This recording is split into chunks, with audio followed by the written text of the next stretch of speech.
Le journal Écho de Lyon Décideur vous est présenté par SG Auvergne-Rhône-Alpes.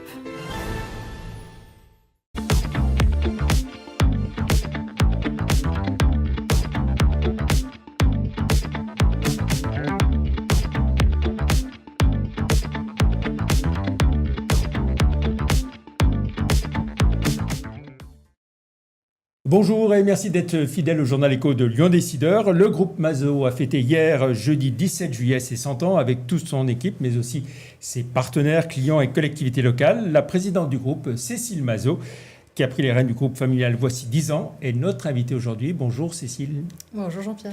Merci d'avoir accepté notre invitation. Alors, 4 générations de Mazo ont dirigé l'entreprise. Vous êtes la 4e génération depuis votre arrière-grand-père. Vous êtes en place depuis 10 ans maintenant, je l'ai dit. Au départ, vous n'étiez pas forcément programmé pour prendre les rênes de Mazo. Vous travailliez à l'époque en région parisienne. Et c'est tout un concours de circonstances qui vous a amené à revenir à Lyon et à intégrer la société. Oui, c'est exactement ça. C'est un concours de circonstances. Après, je ne sais pas si c'est le hasard, mais en tout cas, c'est la vie qui a fait du coup que je suis revenue sur Lyon. À Paris, j'avais un job qui était très intéressant. On travaillait dans un grand groupe de marketing. On manageait des commerciaux pour des grands groupes comme Sony Ericsson, Total, Ciel. J'avoue que je m'amusais pas mal. Et puis, il y a eu un moment donné, en 2002, je perds mon grand-père. Et là, c'est vrai que c'est quelque chose, c'est un espèce d'appel. J'ai eu besoin de revenir vers ma famille. Et donc, du coup, je suis retournée à Lyon. Mais vraiment, en quelques mois, j'ai déménagé, j'ai changé de vie et j'ai souhaité vraiment me rapprocher de ma famille. Et en 2004, j'ai souhaité créer mon entreprise. Et c'est à ce moment-là que mon papa, qui souhaitait développer l'entreprise, passer à 100 collaborateurs, à grimper en chiffre d'affaires et puis en technicité, a fait appel à moi et en me disant j'aimerais bien que tu m'accompagnes pour structurer le groupe. Voilà. Et là, l'aventure a démarré à ce moment-là. Voilà. Alors, ce qui change aussi, c'est que vous êtes on va dire, la première femme à diriger Mazo. Oui, alors complètement, oui, et être actionnaire, propriétaire. Tout à fait. Alors moi, je suis la 5e génération si on prend la première génération Tixier, et vous l'avez très bien dit, la 4e génération à partir de Mazo. Et la première génération Tixier, il y a Marie-Cécile Tixier qui a repris à la mort de son mari et qui a vendu l'entreprise à Marcel Mazo, mon arrière-grand-père. Et c'est à ce moment-là que du coup que la saga, l'histoire Mazo a démarré. Et en effet, je suis la première femme à reprendre l'entreprise, et c'est avec beaucoup de fierté et aussi beaucoup d'émotions et puis d'engagement, parce que reprendre une entreprise, c'est un défi, surtout avec toutes les crises qu'on traverse. Donc voilà, il faut être très engagé. Vous le dites très bien, chaque génération a apporté des transformations dans l'entreprise. Alors on va rebalayer ce que chacune de ces générations a apporté. Alors votre arrière-grand-père, Marcel Mazo, donc en 1925. La création, c'est... Alors, il y a la création de l'entreprise, donc qui reprend après des périodes un peu sinistres. On va dire qu'il est quand même dans une période de guerre. On a quand même la Seconde Guerre mondiale, donc on voit bien qu'il est dans une période qui est quand même très compliquée. Mais il a son réseau de clients, et donc du coup, il arrive à travailler, à faire de la petite maçonnerie, et même de faire un petit peu de promotion.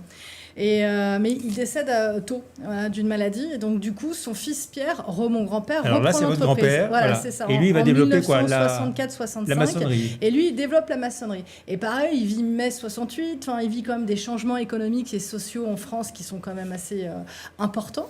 Et donc, du coup, on voit bien qu'à chaque génération, on a eu une transformation, ou en tout cas une adaptation des métiers. C'est-à-dire que mon grand-père faisait de la petite maçonnerie. Puis après, il a commencé à faire un peu de rénovation, à travailler un peu pour des régie, à faire un peu plus de maçonnerie, on va dire un petit peu à des débuts du gros œuvre. On appelait déjà le béton armé à cette époque-là. Et mon papa arrive en 1980. Et alors votre père, oui, il va en faire une entreprise générale de BTP? Tout à fait. Papa, il arrive avec son bagage d'ingénieur. Voilà, il a fait le CESI, il a travaillé à Paris. Il est à Angers. Et donc son papa, du coup, mon grand-père l'appelle pour revenir reprendre l'entreprise. Et donc lui, il arrive avec ce bagage d'ingénieur. Et donc du coup, il commence à développer des travaux de plus grande technicité. Et il amène quelques années après l'entreprise générale. Donc on voit bien que l'entreprise, elle passe un cap avec l'arrivée de mon père. Et donc du coup, tout doucement, mon papa a pris l'entreprise. Il y avait 3 salariés. À la fin de l'année, il y avait 12 salariés. C'est sa première année, on va dire son premier exercice.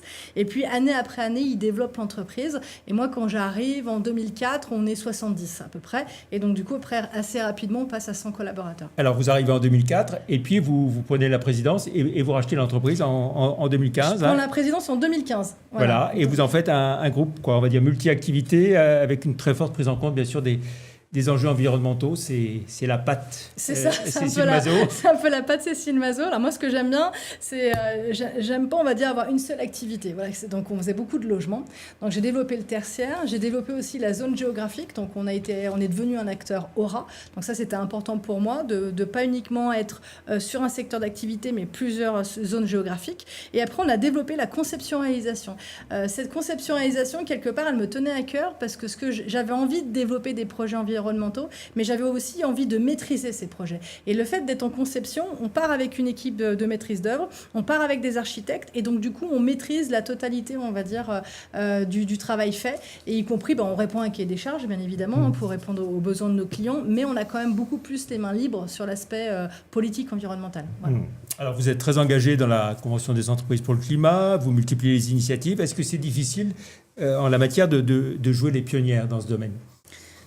Être pionnier, il faut être pionnier, mais pas avoir, on dit toujours le time to market est important, il ne faut pas être trop pionnier avec trop d'avance. Voilà, il faut être visionnaire, mais juste ce qu'il faut. Moi, je le suis d'abord pour mes enfants.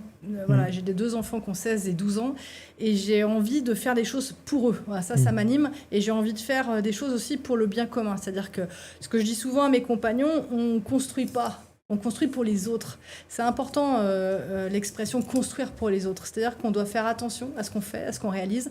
On doit mettre en place de la qualité, ça c'est prépondérant. Mais surtout, on doit pousser des idées pour adapter les logements, adapter les bâtiments tertiaires, les bâtiments industriels aux enjeux de réchauffement climatique. C'est vraiment ça qui m'anime, c'est construire autrement. Voilà. Et puis alors, l'acte de construire, le chantier, ça suscite, on le sait, beaucoup de réactions. Et vous avez impulsé toute une démarche pour que les chantiers soient mieux acceptés et compris par tout leur environnement. Vous avez bien résumé. Donc, il y a 2 volets sur cette charte chantier impact positif. Un, mieux faire connaître nos chantiers. Comme un chantier est entouré de palissades, souvent, on ne sait pas trop ce qui se passe derrière. Et donc, du coup, pour les riverains qui habitent autour, on a l'impression que c'est uniquement source de nuisance. Et c'est souvent qu'on entend de la part d'élus ou de la part de riverains, oui, le chantier, c'est une nuisance. Non, ce n'est pas qu'une nuisance. Derrière, ce sont des emplois, ce sont de la formation, de l'insertion. On fait travailler des fournisseurs, des sous-traitants. C'est tout un écosystème. Finalement, derrière chaque chantier, c'est une mini-ville. C'est un espèce de petit village qui se crée, voilà, pour construire pour les autres. C'est toujours la même chose. Et donc, du coup, le fait d'ouvrir nos chantiers sur les riverains, de leur faire connaître un peu notre milieu, je pense que ça apaise les relations entre le chantier, les riverains, les élus, et ça permet aussi de mieux se comprendre. Aujourd'hui, finalement, on voit bien dans notre société, il y a souvent des conflits quand on ne se connaît pas assez, quand on ne se comprend pas. Et donc, le fait d'améliorer la communication entre les chantiers, les riverains, les élus, ça permet aussi d'apaiser les choses. Et sur le chantier, juste pour terminer, sur le chantier impact positif, il y a ce volet aussi environnemental qu'on veut pousser et qu'on pousse fort pour prendre en compte la biodiversité, pour prendre en compte les écomatériaux. Voilà, il y a tout le sujet environnemental qu'on met en place. Alors justement, vous dépendez aussi bien sûr des fabricants de matériaux. Pour avoir des bétons bas carbone, vous avez dû assister au départ auprès des gens du secteur.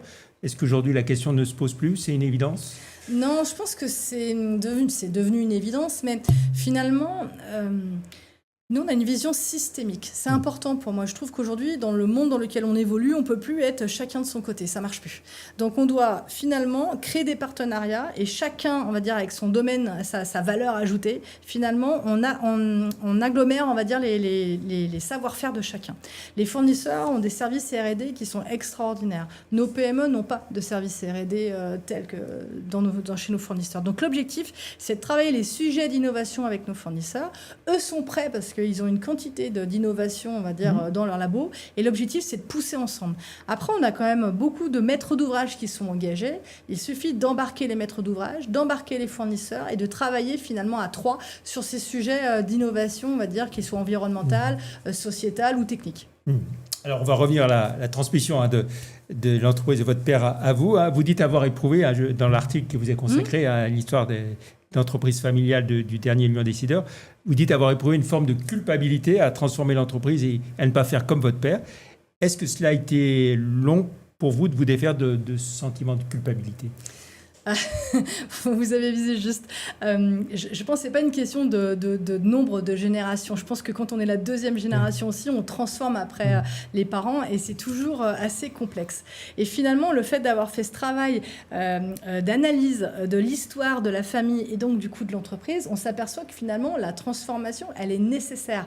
Parce que chaque génération vit une période différente avec des transformations économiques, sociétales, on le voit bien. Et donc du coup, si on veut faire perdurer l'entreprise, on est obligé quelque part de l'adapter à toutes les problématiques de son temps.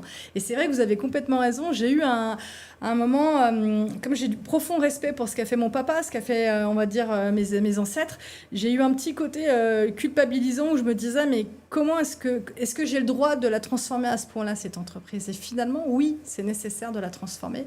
Et on voit bien que mes arrière-grands-parents l'ont fait également. Donc, du coup, le sentiment de culpabilité est complètement parti aujourd'hui. Et alors, vous expliquez aussi que les transmissions d'entreprises familiales sont bien accompagnées sur le plan juridique, financier, etc. Mais qu'en revanche, sur le plan humain, on se sent souvent très seul. Oui, souvent quand on se lance dans une transmission, dans le rachat d'une entreprise, on est très bien accompagné sur le volet financier, sur le volet fiscal, sur le volet social. Mais par contre, l'accompagnement du dirigeant et finalement l'affect, il y a beaucoup d'affect dans un rachat comme dans une transmission.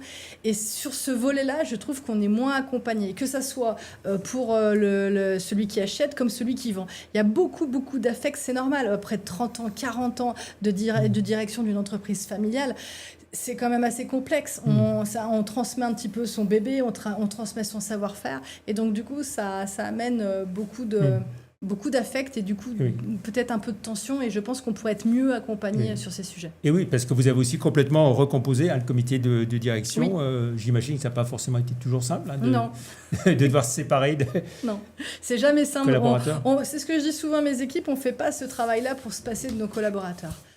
Sauf qu'à un moment donné, il y a un axe qui est donné, un axe fort sur la transformation du groupe, sur déjà la constitution du groupe, une constitution de groupe autour des notions de service, pas que technique et service, l'environnement qui prend une part importante, on a tout le volet aussi innovation digitale qui pousse, donc c'est sûr que si on a un CODIR qui n'est pas aligné avec la vision d'une présidente, voilà, c'est quand même problématique. Donc, le groupe Mazo aujourd'hui, c'est combien de personnes? Quel chiffre d'affaires? C'est toujours à peu près 130 collaborateurs. On est sur un chiffre d'affaires qui est un petit peu grossi. On est surtout sur à peu près 45 millions de chiffre d'affaires parce qu'on a une part non négligeable de l'entreprise générale qui a bien progressé. Voilà. Et donc, toujours. Alors là où c'est la conjoncture est pour le moins difficile en ce moment pour le secteur du bâtiment, comment est-ce que vous en sortez Nous, alors, on s'en sort par vraiment c'est ce développement de l'offre globale. On accompagne davantage nos clients sur l'industriel, sur le tertiaire, sur le logement, sur l'entreprise générale. On souhaite vraiment les accompagner pour leur permettre de sortir les dossiers.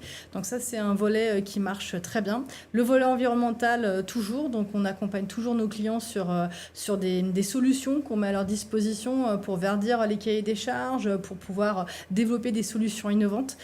Et donc 2025, pour l'instant, ça amorce bien. Après 2026, on travaille sur 2026 aujourd'hui.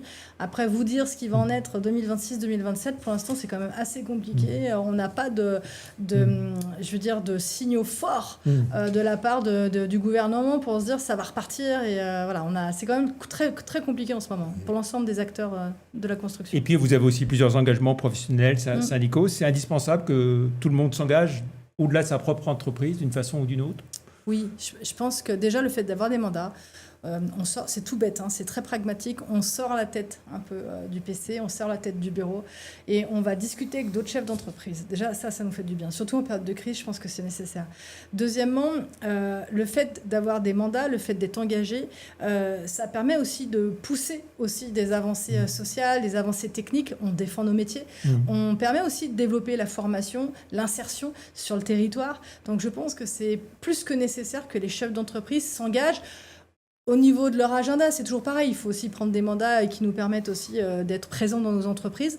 Mais je pense que c'est nécessaire pour l'ensemble de nos métiers, y compris pour le patronat, de s'engager et de valoriser nos entreprises, le savoir-faire de nos compagnons et faire progresser, on va dire, la totalité de la chaîne quelque part, parce qu'on est là aussi pour faire progresser nos métiers. Dernière question, c'est pas une colle, mais comment est-ce que vous voyez le groupe en 2125, dans un siècle? Ou 50 ans, si c'est trop loin. C'est une belle question. J'aimerais le voir avec encore davantage de féminisation dans nos métiers, davantage de digital. Et j'avoue, j'aurais plaisir à avoir une cellule innovation pour innover encore plus et développer toujours la partie environnementale. Et qui sait, peut-être que des salariés pourraient reprendre l'entreprise, peut-être mes enfants, je ne sais pas. Mais en tout cas, je souhaite vraiment transmettre le flambeau. Ça, c'est Très une bien. certitude. Merci beaucoup, Cécile Mazot, d'être venue sur le plateau du Journal Écho de Lyon Décideur. Bon anniversaire, donc. Bon été. Je vous offre le dernier Lyon Décideur avec cette page consacrée à l'histoire de l'entreprise familiale Mazot qu'on vient d'évoquer. Très bon week-end. Vendredi prochain, j'accueillerai l'architecte Thierry Roche avec qui nous dresserons le bilan des premières assises internationales de la ville sensible qui se sont tenues fin juin à Lyon. Merci, au revoir.